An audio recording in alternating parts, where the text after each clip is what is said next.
Hello, I'm Jamila Musayeva, an international social etiquette consultant and author of etiquette books. If you would like to order my books, you can do so directly through my website. I'll link it here as well in the description box below. If you are a new viewer on my channel, here I talk about etiquette, soft skills, self-development, all kind of educational videos. If you're interested in all of that, please make sure to subscribe and hit the bell button so you get notified every time I upload a new video.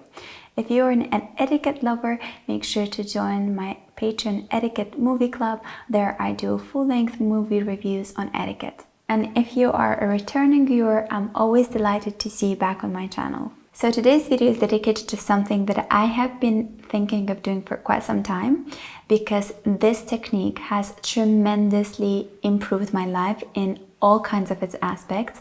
And I stumbled upon this technique quite accidentally. I was browsing through YouTube, as I always do in the evening, trying to find something motivational to watch, and I stumbled upon this interview by a man called Tracys. He is a very prominent man in the field of self-development. He has written a lot of books on self-development, public speaking, and he was sharing this idea, this technique that really was something that I've been practicing a lot before, but not in the same way as he has outlined it. And the day I discovered about this is the day I started practicing it pretty much. The next morning I woke up and I thought to myself, it's quite an easy technique. It is very doable. It doesn't take much time, but it will, I guarantee you, it will change your life. So without further ado, let's get started in what this technique is about. I'm going to outline it step by step, and let's get started. So as you can tell, I have two different kinds of notebooks in front of me. One is a spiral notebook looking like this. It's the brand clean new one that I got for this particular video. I love the size of this notebook. Again, it's up to you. You can choose as small as this or a bigger one or even smaller than this. It really doesn't matter. The other notebook is the one that I've showcased a lot on my Instagram, and it's the star of my Instagram page. It's also a spiral notebook, has changeable or adaptable papers inside. You can remove them and put the new ones. But I'll tell you why I have both of them. So I've shared before as well that I really love writing down all my ideas, all my visions and wishes and what I have to do on paper. I do some notes on my phone as well, like everyday to-do list, but grand ideas, grand projects, things I want to work on are usually written down in paper. I still do believe that nothing can replace paper and ink. So I just wanted to show you that all you have to do for this technique is get yourself a notebook that is spiraled. So a spiral notebook that has easily flippable pages. So once you basically write something out here, you can easily flip and not be able to see what's written on the other side of the paper. So all you have to do is get a notebook and a pen, and then you can start. So as I told you before, I have written all the grand ideas that I've had for myself, including starting a YouTube channel, writing books, doing my online course that I've done on the Western formal dining etiquette, also available on my website for purchase. It includes everything from A to Z about dining etiquette, how to sit, how to host. So if you're interested in that, you can check it out down in the description box below. So when I was thinking of doing this video, I actually outlined everything on paper in my notebook, and I had it with me at all times. I would look at it and think about it, and that's how I got into the action of actually shooting and then producing it. I actually shared a little story with all the pictures of the notebooks from the inside, and then I said how this written thing became an actual digital product. So I do believe in the power of writing. With that being said, I would write my grand ideas and kind of my big projects in a notebook like this, and just, take it with me at all times. I would not necessarily reflect on them on an everyday basis. I just write whatever new ideas I had coming up. I realized that always worked, but wasn't enough for the other wishes that I wasn't constantly thinking about. So this is when Tracys' 31-day spiral notebook challenge comes up. The trick with Tracys' methodology is that you do it on a daily basis. Unlike what I've been doing earlier in my life, as writing out my wishes and goals every, say, prior to New Year's, or every spring or every summer. So it was something I would do seasonally or once or twice a year, like my resolutions for this year. It wasn't something I practiced on a daily basis. What Brian encourages us to do is do a 31-day challenge with a spiral notebook. Take a notebook, leave it by your bedside, take a pen, and every single morning when you wake up, write out 10 goals and wishes that you have. It doesn't have to be for that particular day. These are just general wishes and aspirations you have in life, in all aspects of your life. It could be financial, could be relationship, could be mental, could be materialistic things. It's really up to you. So the idea here is that you do it on a daily basis for 31 days until it becomes a habit of yours. Just give yourself this challenge. Try it for 1 month. The reason he suggests that you take a spiral notebook is that you can easily flip the pages.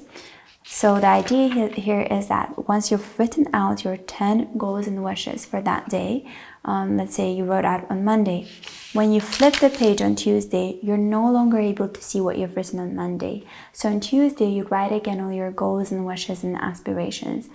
The idea here is that some of those goals and wishes will most likely be transferred from day one to another, but some of them you might completely forget about. They might be in the past. So this is important for you to practice on a daily basis, like brushing your teeth, until you're really able to take this as a thing that you do on a daily basis. I have been trying it for about 3 months now, and I can tell that the amount of power that it has on me is tremendous. And I'm going to walk you through every single step that you have to take to ensure that you do it correctly and you get all your wishes and dreams come true. So now let's get started with the methodology, which is the most important element when it comes to practicing this technique, and that is knowing exactly what you want. Knowing your wish, knowing your goal is essential to getting started. It's almost like if you're out and about somewhere, say abroad, and you want to go and see the Eiffel Tower, but you don't, you will know that your end goal is to go see it, but you don't know where to start. But knowing exactly you want to see it will take you there. You'll get the directions that you need to take in order to get there and see the Eiffel Tower. So it's essentially like that in life. When you don't know what you want in life, there's really no way you'll have a sense of direction. So we understand what is it that you want from life and then verbalize it. The second essential step that you need to take for this methodology to work is to write it out in paper and ink. Do not type it, do not just keep it in your brain, in your mind, on some Google file, somewhere in the cloud. Have it on paper and ink. The reason it's important to write it out is because writing it out entrenches this idea, this goal and wish in your subconscious mind. And then the subconscious mind does the magical work for the rest of the time, trying to attract the kind of opportunities and the kind of actions and the kind of circumstances in your life that help you achieve that goal. In a way, I would like to make a similarity to me being really much in love with G-Wagon car. And ever before, I never really noticed that car anywhere. But ever since verbalizing it and saying how much I want G-Wagon and writing it out, I have been spotting G-Wagon everywhere that I go. I see that car everywhere. It is really a serendipity. I don't know how it works, but really, when you want something, when you write it out, that thing is brought to your attention more and more. The third step that you need to take is ensure that you write that goal using a pronoun I, and then writing it in a present tense, and then putting a deadline next to it. So for example, I buy a house by July 2025. So this is the correct way of formulating your wish and goal. Always write I, because it's going to be about you. This notebook is for you, is for your life. So don't write my mom, my dad, my sibling. Focus on yourself. I, and then the verb should be in a present tense. I buy, I admire, I write, I publish, I shoot, anything. I buy, I've already said buy, but I feel. So anything that describes you, whatever your aspiration goal is, and then definitely set a timeline. Of course, some goals will take a longer time to achieve than others, so we understand that when we set a goal, but giving a timeline for yourself is really good to help you get started. Because essentially, when you don't give yourself a timeline, the wish just remains a wish. It never becomes a goal. So in order to turn your wish into a goal, you have to set a measurable time frame in which you are going to know have you achieved it or not. So for example, you could say, I want to publish a book. You know, that's just a wish. Everyone wants to publish a book, say, or I want to buy a house. Everyone wants to buy a house. That's just a wish. It will never become a goal unless you put a time frame and say, I buy a house by 2025. That sets you a timeline in which you have to work so that 2025 is you in your new home. Mind you that when you are setting the goal, your goal has to be quite realistic, because when we set unrealistic goals in our mind, it tends to discourage us from even taking the step to take the action to bring us closer to a goal. So say you don't earn a penny and you say, in 1 year time, I want to be a millionaire. Of course, that is possible if you win a lottery or some kind of miraculous thing happens to you and you inherit that kind of money, but that's a bit of an unrealistic goal. What we have to do is set a goal that is achievable enough, that is realistic enough. It has to be realistic, achievable, but also challenging. So say you're earning $100, saying I want to earn $150 in 1 year, it's not challenging at all. But say you earn 100 and you say I want to earn 1,000, then that is realistic because you're already making 100, you know ways of earning money. But it's quite challenging because you will have to multiply the amount of time you work, or multiply the ways that you work, or improve your working ethics, whatever it is. So set a goal that is realistic and achievable enough, yet challenging. So this was essentially all the 4 main elements of the 31-day notebook challenge. You get a notebook with spiral. You write every single morning 10 goals that you have for yourself, goals and wishes that you have for yourself. You write it using a pronoun I, plus the verb should be in the present tense, and you write a timeline or a deadline by which you're about to achieve it. So these are the essential elements of doing this practice. You have to remember that once you have written out your goals and wishes, there's no need to go back and reread them. You flip the page the next day and you start over. Don't try to copy and paste. Whatever is in your mind, write it out. It is most likely that your goals and wishes are going to change from one day or another. Or maybe you'll see that one goal and wish has been carrying around for 20 days and then on the 21st day it was a different one. You no longer thought about it. This will change over time, but practicing it every single day is as essential as brushing your teeth, doing your gym, or whatever it is that you do on a daily basis. So this was the methodology of writing it out and doing the 31-day notebook challenge. But Ryan goes on to explain what are some extra other steps that we need to take in order to achieve our goals and wishes. And he explains that after we've written out our goal, we have to make a priority list. That means what are some goals that are more essential in our life right now than others? We might have 10 goals, but maybe 3 of them are something that we need to get done ASAP and others can wait. So we make a priority list. Once we've created that priority list, we write out a wish or a goal, and then we write out a list of actions that we need to take in order to achieve that goal. So I'll use an example that is more recent in my life, and that was being able to drive a car. I've been doing it for a really long time, going back to driving lessons and dropping off and not really being consistent in it. because I thought I'm never gonna get a car, so why do I even have to bother to learn how to do it? And then I was looking again at my notebook with all my wishes and goals, and I saw that one line, driving my own car, has been coming in and out every single year. So I decided this is the year I actually give it a go and do it completely. So I called the driver, I set up a time frame for our classes, and I paid in advance for a month of classes, which has made me go every single day without missing a class, because I've already paid in advance and there's no way I can escape it.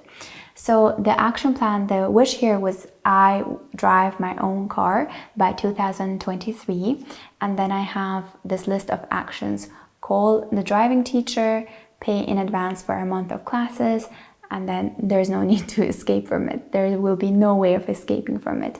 So once you have written a goal or a wish that you have to write down maybe 3, 4, or maybe more steps that you need to do in order to make this goal or wish come true. Some goals, like driving a car, could be easily done in 2, 3 steps, whereas perhaps a thing like I want to buy a house, or I own my house by 2025, will require me to take lots of steps until I achieve it. So making a certain amount of income, earning a certain kind of saving, having a certain amount of savings, and all of that. So that will include a lot longer list of action that need to be taken. But either way, starting small or doing a step ahead is better than not moving at all. And then, of course, the most important thing when it comes to really succeeding in life is taking actions and acting upon immediately.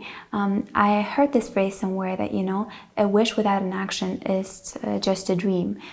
It's never going to become a goal, or it's never going to become something that you achieve. So in order for you to actually have your wishes turn into goals, and then goals turn to something that you achieve, you have to have an action being taken in there. So the best way to act is to never postpone or procrastinate your action. I've heard this a lot when people say, I'll start a new life on Monday. It's the start of next month. I'm gonna start my French classes. Why wait for next month if you can do it today? And if there's 20 more days for the next month, you're going to be better off in the next month when you start French now. So those 20 days are going to help you build vocabulary, learn the basics. So the next month, the early of next month, you're already going to have 10 words that you know by heart in French or more. So really do not postpone. If you have to take an action, take it immediately. And if that action only requires you less than 5 minutes to be done, then do it immediately. Do not postpone it. So learning French requires you to give a call to a French teacher, then give a call immediately. It requires you to sign up for an online course, sign up immediately. That thing that takes you less than 5 minutes to be done, but is a start of a new life journey, or is a start of a new skill to be learned, then do it. Do something every day that will bring you closer to your goal in life, and just generally to the life that you aspire to have. An interesting thing Brian told about the effect of the cumulative effect of doing little things or little actions every single day, rather than waiting for a specific day to do a lot of it. So for example, you want to learn French, and you can either learn every day for 10, 15, 20 minutes, or you can wait for the weekend and dedicate 5-6 hours to French. The best and the more casual, but also quite the one that doesn't make you hate the subject or hate the action is actually the one where you do little by little every single day, rather than having to dedicate a long amount of time that's going to exhaust you, and in the process you might as well give up learning French altogether. The same applies to doing workouts. Instead of going 2-3 hours once a week, it's better to do 10-15 minutes every single day. The cumulative effect that it's going to have on your body is going to be a lot more than the one that's compounded on the same for 3 hours over the weekend. And this made me think about the quote that says, drop by drop an ocean is made, and that's so very true in every single thing that you do in life. It's better to do a little bit every single day, so consistency is always more important than intensity. And then finally, the most important thing in life is to be able to focus. Once you've set the goal, you've set the deadline, you have made a priority list, what actions you need to take, you've started doing it, and don't lose focus, because most of the people lose their sight or lose their way towards the goal or wish once they lose their focus. Do not forget about the fact that you need to make a priority list, know where you're headed, and then focus on what you have to achieve. Don't get bombarded by information from the outside, things you hear, opinions that you hear, or if someone is doing something and you want to transfer all your attention to what the other person is doing, you'll lose your focus on what you wanted initially. So if everyone, say, is singing now or dancing now, but you're not someone who's into singing and dancing, don't force yourself to do it. Focus on what you want from life and what you're good at, and then focus and concentrate in doing and achieving that. Becoming the best writer or becoming the best mathematician. Not everyone has to be a singer or a dancer to be successful. And finally, once you have written out all your goals and wishes, think to yourself, what is the one thing, or maybe a lot of things, that are holding you back from getting started? What is it that is not letting you start? Is it lack of time? Is it lack of investment? Is it lack of desire? Is it fear? Is it lack of self-discipline? What is that is not letting you start living the life that you deserve and want? Once you've identified what it is that is missing, you will start working on particularly that skill and try to get that obstacle away from you that is hindering you from achieving the life that you've always wanted to live. Thank you so much for watching this video until the very end. I hope that you can get started on your 31-day notebook challenge today. Do not postpone it for tomorrow. You can do it today in the evening, and then do it consistently for 31 days, and let me know down in the comment section below how has it impacted your life, and I bet it will have made a tremendous effect on your life. Thank you so much for watching this video until the very end. I hope to see you in my next one. Bye!